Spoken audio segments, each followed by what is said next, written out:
अस्सलाम वालेकुम बच्चों, क्लास 7 का हम लोग चैप्टर नंबर 2 पढ़ रहे थे। चप्पल टूट गई, उसका हम लोगों ने 2 पेज पढ़ा था, पेज नंबर 12 और 13। आज पढ़ेंगे हम लोग पेज नंबर 14। ठीक है।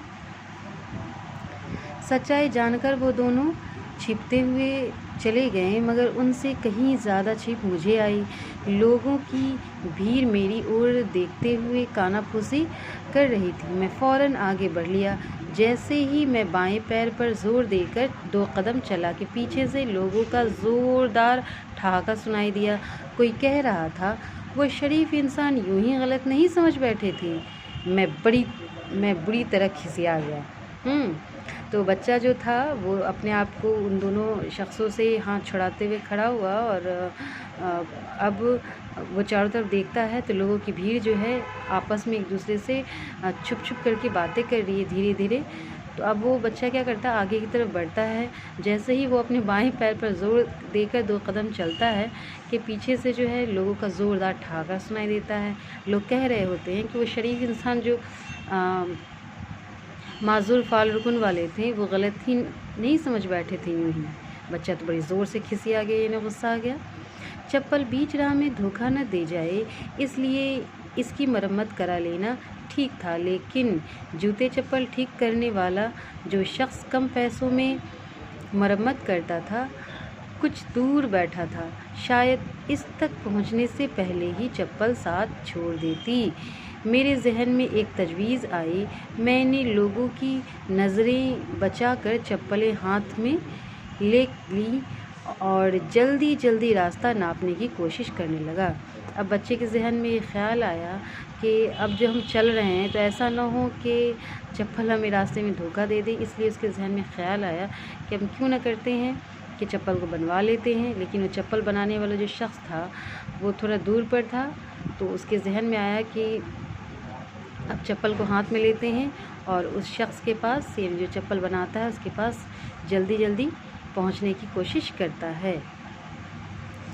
लेकिन वो 100 गज़ का रास्ता मेरे लिए 100 मील के बराबर हो गया। एक एक सेकंड घंटे घंटे भर लंबा हो गया।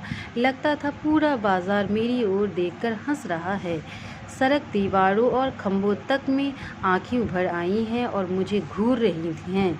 शायद ये कुछ हद तक सही भी था, क्योंकि पीछे से कोई हंस कर कह रहा था, आज तक कंजूस लखीमल और करोड़ीमल की कहानी सुनी थी, मगर आज असल में देख लिया।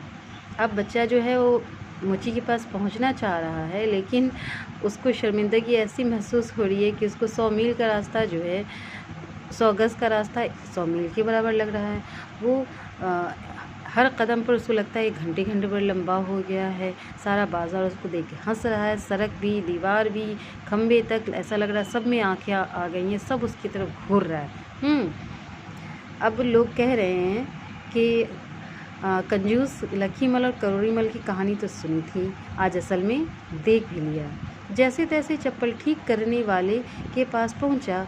उसने चप्पल लेकर उल्टी पलटी, फिर वापस लौटाते हुए कहा, भैया इसकी मरम्मत मेरे बस की नहीं। क्यों नहीं? मैंने खींच कर पूछा।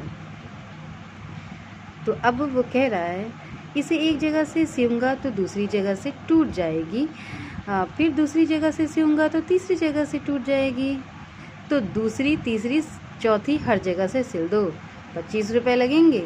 इसने चप्पल फिर से जांचते हुए कहा। तो बच्चों, अभी इतनी कहानी में हम लोगों को ये समझ में आया कि अब वो तो चप्पल बनाने के लिए जा रहा है। जाते हुए उसको इतनी परेशानियों का सामना करना पड़ रहा है, हर चीज़ उसको घूर रही है, लोग हंस रहे हैं।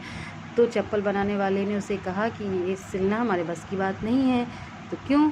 क्योंकि दूसरी, तीसरी, चौथी हर जगह से फटी हुई है। तो कहता है सारी जगह से सिल दो। तो जवाब में कहता है कि 25 रुपये लगेंगे। अब अगली वीडियो में देखना है कि क्या वो बच्चा अपनी चप्पल बनवाता है या नहीं।